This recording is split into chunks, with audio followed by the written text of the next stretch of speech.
Good evening guys. Andito ako ngayon sa kabilang store ng boss ko. Ayan. Kaya makakapagmuni-muni ako kasi pag nasa kabilang store ako kasama ko yung mga kasama ko, hindi ako makakonsentrate kasi na-assure ako ng dalawa.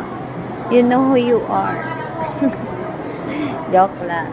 Na syempre, kailangan ko rin talaga magsasalita dito, hindi lang puro music kasi hindi tayo ma-monetize ni Mita. Lagi na lang tayo nakaasa sa music or quotes. That one of the din naman na task dito sa may sa mundo ng vlogger. Pero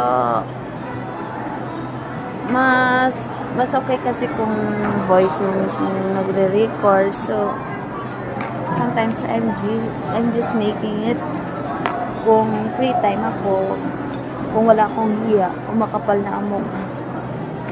So ngayon I'm medyo makapal kasi mag-isa lang ako dito sa Udrin.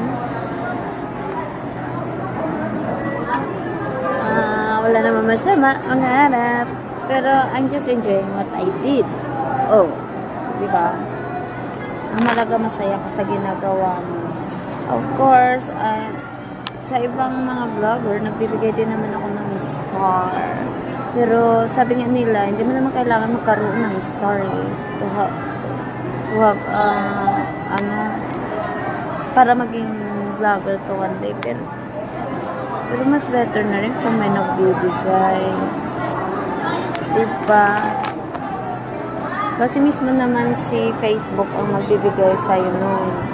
Kung makita niya na worth it ang lahat ng ginagawa mo. So guys, that's really good.